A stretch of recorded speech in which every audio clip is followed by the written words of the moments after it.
Welcome to Surfacing. In this episode, hosts Lisa Welchman and Andy Vitale speak to Jose Coronado. Jose is the global head of design operations for JP Morgan and spoke about the career path to his current role. He also spoke about the maturity of design ops in the workplace and how Jose tries to avoid an exclusion by design dynamic when establishing recruitment and onboarding processes. Jose also spoke about the myth of the lone superstar designer and the importance of team collaboration.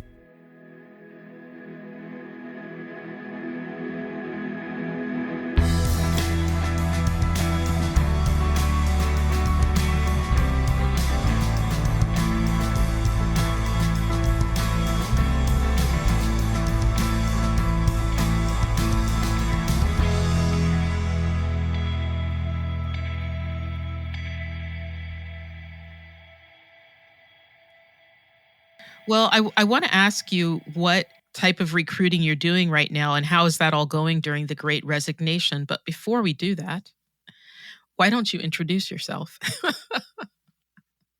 Hello, I'm Jose Coronado. I am the global head of design operations for JP Morgan.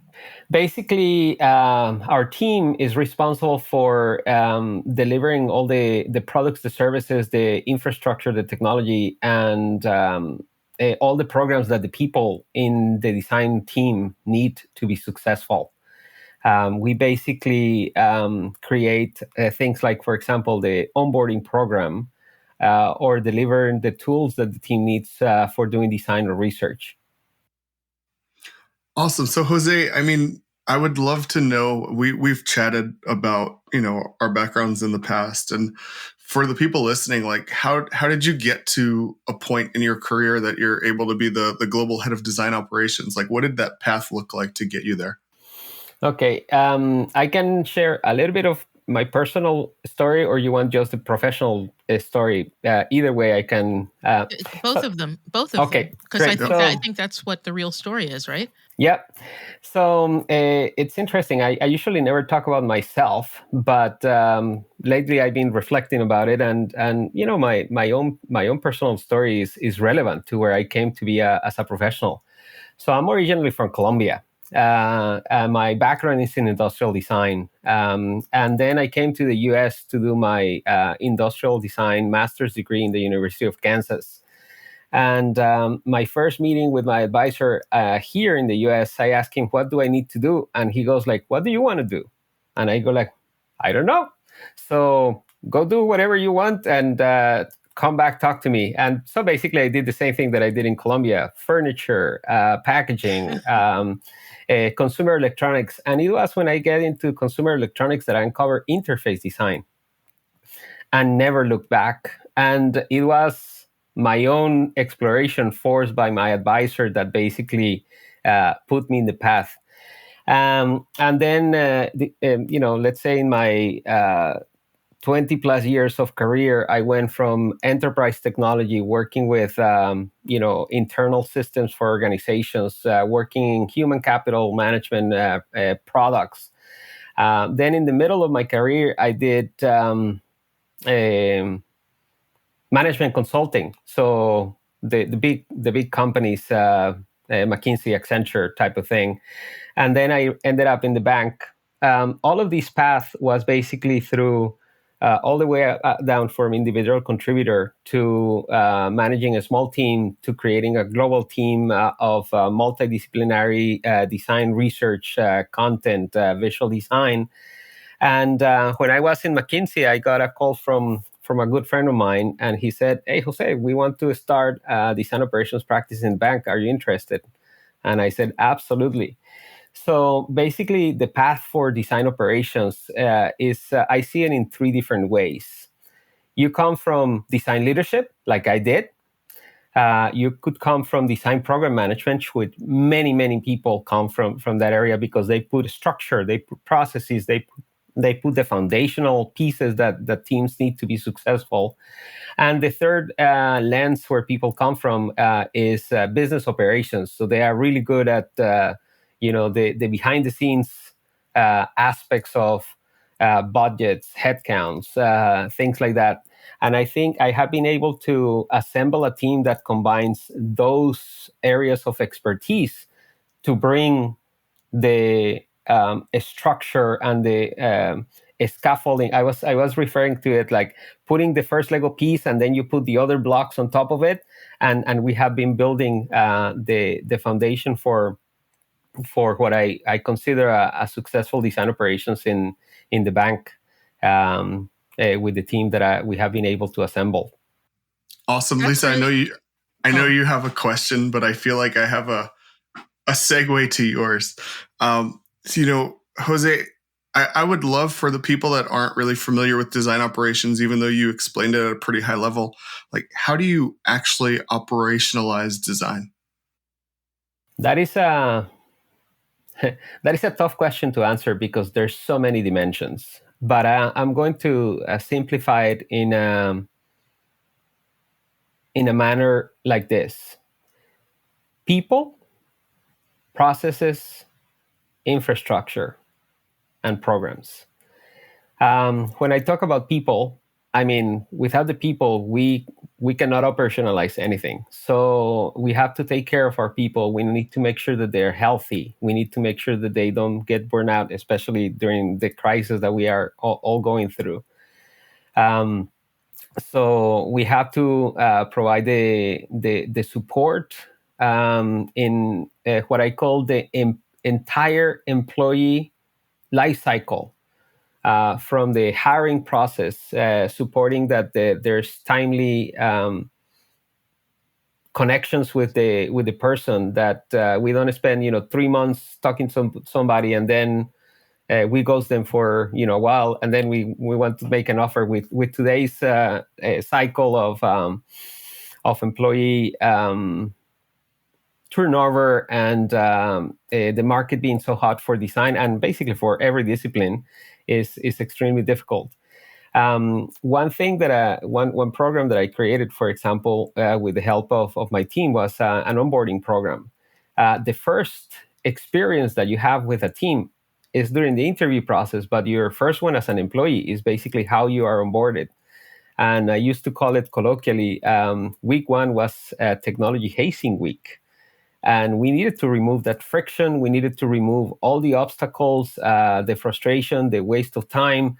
So that's basically how I mentioned enabling people, making sure that they have the technology, they have the tools, they have all the processes that are supposed to happen actually happen, that nobody drops the ball on anything that needs to be done for the people that we bring on the team. From a process perspective, this is where the magic of design program management happens. How do we work? What kind of plays do we have available for the team? We have a design playbook that's very robust. Does every team uses the entire playbook? The answer is no, but people use many plays that we have defined in the playbook. And when I mention plays, for example, discovery research or user interviews or journey maps or concept sprints or things like that. And then the last aspect is infrastructure. If you look at certain organizations that are growing, one might argue they have a Wild West perspective. Okay, you can use any tool, you can use any design system or any processes that you need. In an organization like ours, first, because of security, we cannot do that. But we need to make sure that the designers use the same tools, that they can leverage the same libraries, templates, the design system that we have, that they have the right technology for communication, for collaboration, for everything else. So those are the kind of things that we do behind the scenes to enable the design team from a design operations perspective.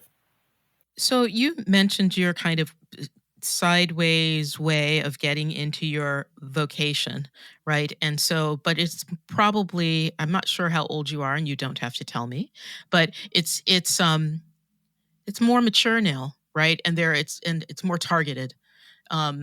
So if you were talking to sort of younger folks who are trying to break into this arena right now, and before we started recording this podcast, I was kind of teasing you a little bit about talking about recruitment right now, which at the time that we're taping this podcast is very, very difficult, right? There's a lot of turnover, and there seems to be a scarcity of resources, so things are really challenging. But even within that context, what tips would you give people who are trying to just sort of break in at starting? I don't work in the design field. And one of the things that I notice online is a lot of junior resources saying they don't want junior people. They want like a junior job requires 7 years worth of experience or 5. So what do you see going on in that? And kind of what tips would you give folks for navigating that?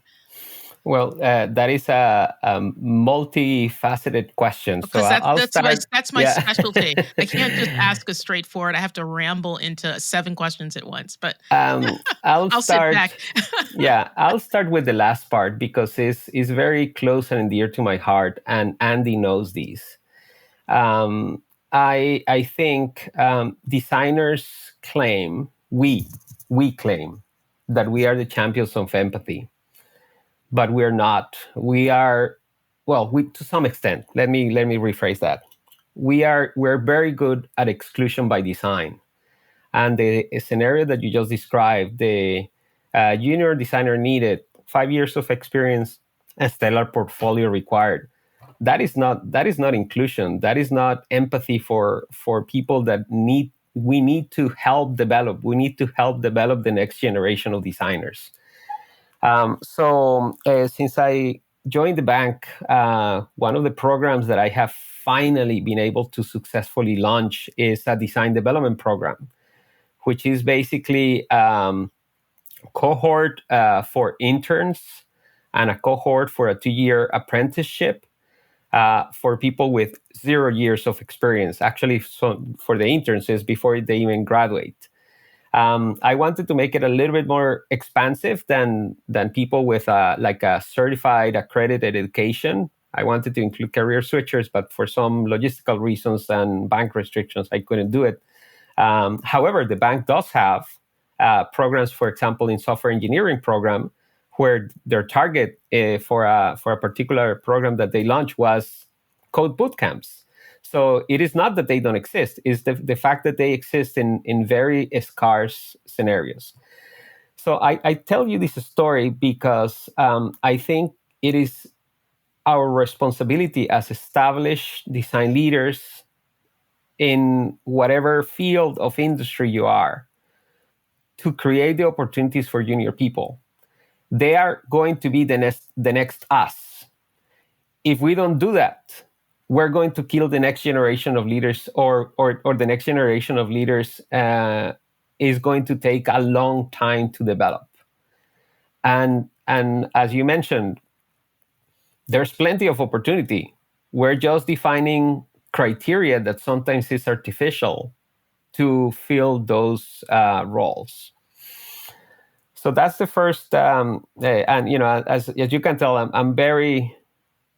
You're passionate about it. I'm very passionate, and it also very upset with ourselves because we have created those barriers of exclusion, and that is not fair. It's not fair with our peers.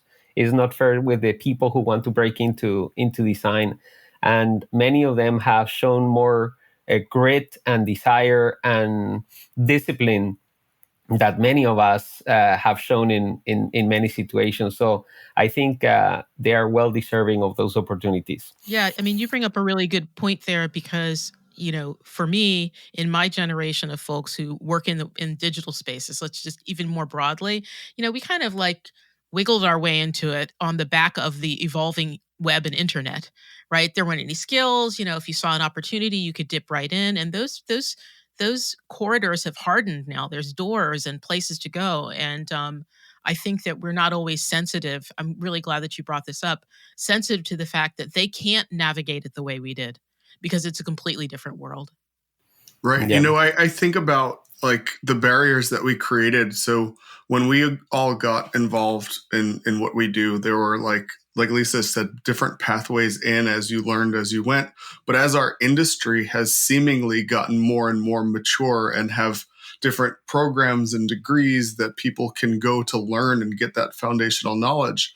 What we're seeing is, as we know that we need to look for different perspectives and different backgrounds and increase the amount of diversity that we bring to the table on our teams, the schools that we look to recruit from now are the schools that don't necessarily have design programs. So if you look at the historically Black colleges and universities, there's some that have industrial design, some that have psychology that ties to research or sociology, but there's not a lot of those schools that have true design programs. They're starting to add technology programs.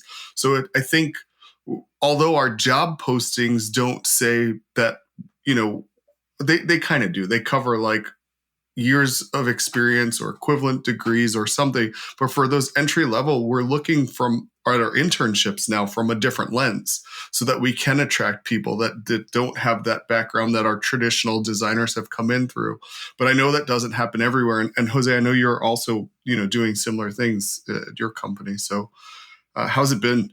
How's it been going? So, we kind of steer away. I mean, it's still in the same trend of Lisa's original question, which I didn't get to the second part. That's okay. Pick any of the 7 questions I asked. But talking about the diversity recruiting, I think one of the efforts that I have been very explicit and intentional about is in this specific design development program. We met with the sourcing people, we met with the recruiters, and we told them this has to be a diverse cohort. So what was interesting, we got several hundred applicants. We got the finalists, and the ratio was around 60-40 female to male ratio, and about 80% people of color and different underrepresented groups. The final recruiting number was 80% female and maintained the 80% ratio of people of color and underrepresented groups. My bottom of the story on this one is that representation matters. When you have one person of an underrepresented group or a woman against 9 of the same, chances are that single person don't stand a chance in terms of being picked in that short number of 10. But when you have 5-5 or 7-3 or 8-2, chances are a little bit more balanced in terms of what you can achieve. It's not easy. It requires a lot of work, but why are we here if not is to do the hard aspect of that work? Well, yeah, I mean, you are a design leader and you are designing your organization, and the inclusivity and the diversity and the existence of varying viewpoints can only strengthen the work. Oh, right? My goodness. So I think you would be remiss to not do that job, right? Yeah. And so I think that's the point that people miss sometimes. They often think of it as oh, it's a handout. And the way that I've always seen inclusivity is that these people are going to enhance your organization and make it better. And they're going to bring perspectives in that you weren't able to think of before because these people weren't here. And so I would really love to see that sort of dialogue change from being sort of oh, we're doing you a favor by bringing in you and allowing you to have this opportunity to almost the opposite which is lucky you get to have all of these people inside of your organization who are going to bring all of this other opportunity. Absolutely. I think one concept that I have been talking about for a while, many people talked about culture fit. I prefer to use the culture add perspective. Because if you fit in the culture, you're going to fit into a mold, for example, I will not name any names, but okay, you hire for one school. Well, everybody's going to have kind of similar things. But if you hire from one school, hire from a person with non-degree, hire a person from a career switcher, which brings me to your question originally. How do you recruit for design operations? You brought it home. How do you recruit for design operations? Well, the universal designer answer, it depends. And the reason I say that is because, for example, and we were going to get into the heat of the hiring comment or hiring questions that you have burning. I need to improve our hiring process. So what do I look for? Do I look for a designer, or do I look for like a person with some HR background or some recruiting background or some talent sourcing background? Well, I guess you know what my answer is going to be. I don't look for a designer. I look for maybe an HR person who has experience with recruiting designers, or an HR person who has digital experience, or a person with a non-traditional background that has been doing some sort of recruiting. And that's exactly what we brought to the team: a person with totally different skills than that what would be a fit to what we have, but actually an important supplement to address a gap that we had in terms of the skill set that we have. So how do I recruit for design operations? And I'll get into the larger design team perspective. So for design operations, I'm a little bit more flexible than for design. But one thing that we are looking for is people who have experience with design teams, and it could be in-house or in agencies. Could be small groups, could be large groups. Many people that come to my team come from like a team of 1 or 2 design operations people, and they go like, oh, there was no opportunity to grow. We want to go where there's support, where there's established leadership, where there's programs to grow for. Another perspective is it would be great, but not for me. Is not as critical breaking point if you have what I call enterprise or complex domain experience. So I mentioned human capital management. I mentioned enterprise software. I mentioned enterprise technology. Those are not financial services, but it doesn't matter because we can teach you the financial service domain. And that's one of the biggest myths about like JP Morgan recruiting for designers. What is that? How we didn't even know that JP Morgan had a design team, and many people think and get initially turned off by the idea of I don't have design financial services experience, therefore I'm not able to get there. So that's why I define kind of the domain perspective as complex applications. I never said financial services, right? Because we can actually help you that. And what the reason I mentioned the flexibility between design operations and the design team at large is because we have uncovered over the last 3 years that when we bring people from not complex domains or small teams, they have a lot more difficulty acclimating to a large, complex organization, large, complex product programs. So that's why we are kind of always refining what kind of profile can we make and support to be successful in the organization. And that's one of them. The other key characteristic, and this applies across the board, is kind of the saying of always be learning, always being curious, always being able to ask questions. If you don't come from financial services, you have to be very open to learn a new domain. You have to be very vulnerable to ask questions that you think maybe are silly questions, but they are critical to help you understand the domain area that you are working on. So those are 2 critical things. And then the third aspect that we look for is a person that has the ability to build relationships and create strong partnerships. I've been talking about these. Sometimes I do it in the keynotes, and sometimes I just do it in conversations with designers. But the myth of the Lone Ranger designer, the superstar designer that just went away and created something magnificent and did a big reveal, are long way gone. And even those figures that we keep in the back of our, in posters or in memes and we share their thoughts, they never worked alone. They have gigantic teams to support them and make possible the fantastic designs that they put in the market.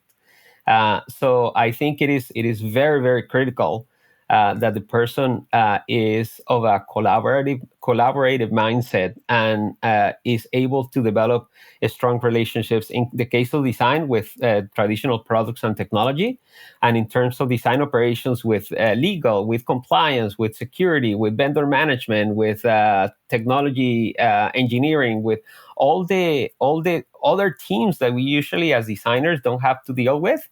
But because we are the enablers of the team, we're the ones that have the protecting walls, so the team doesn't have to deal with all that stuff.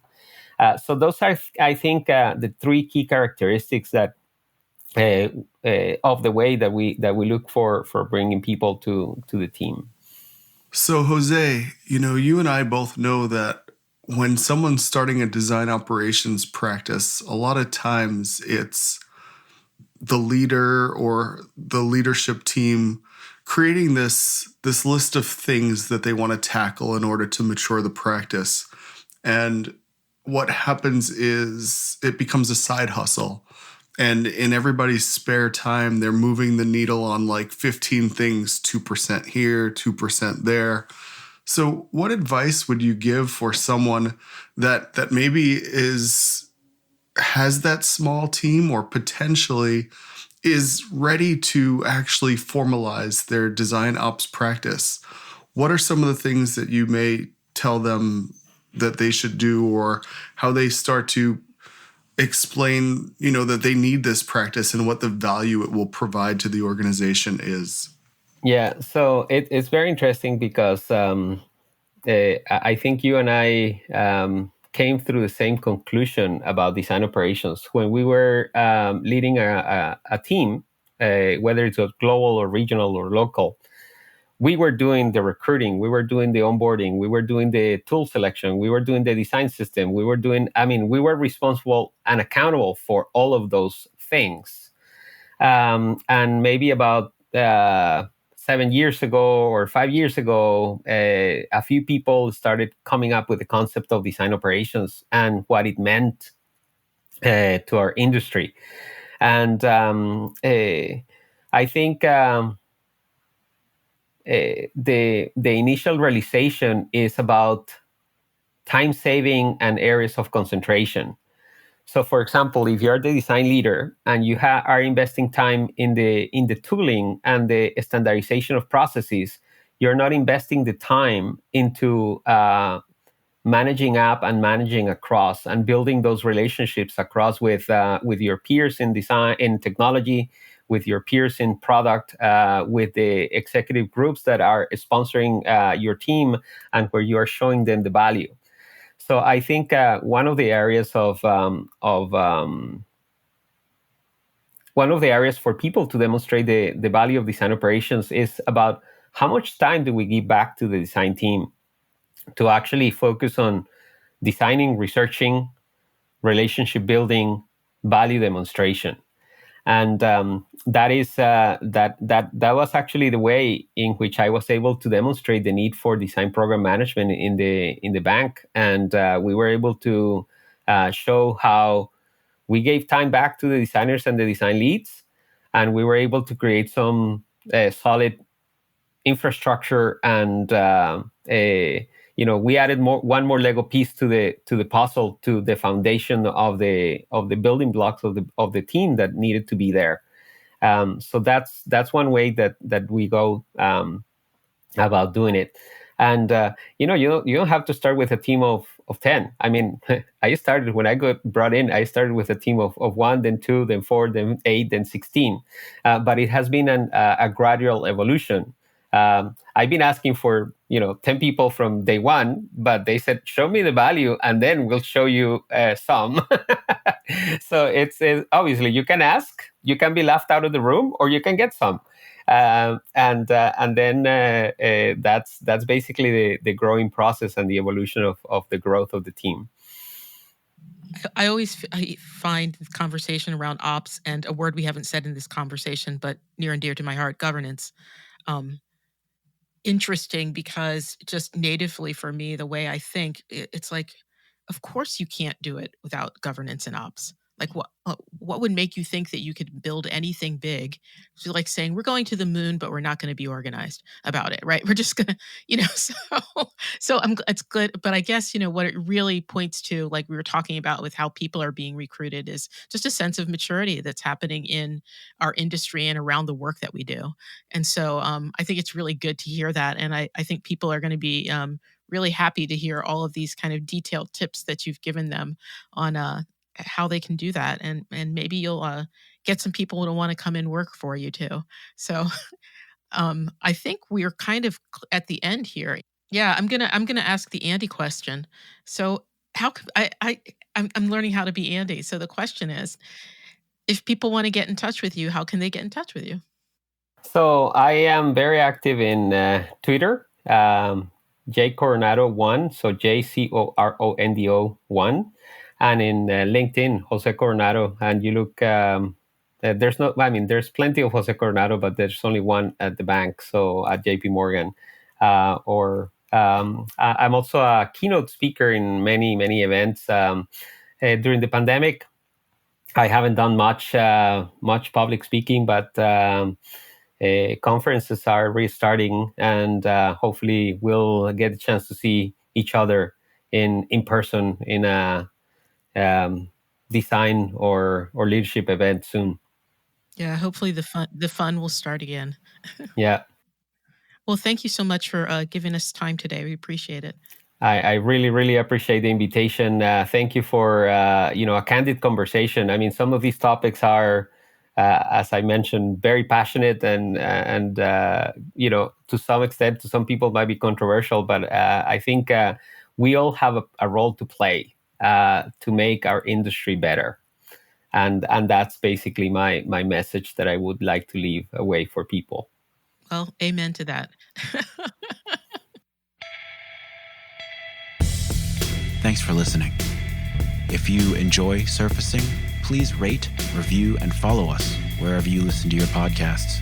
Also, consider supporting the podcast on Patreon at patreon.com/surfacingpodcast.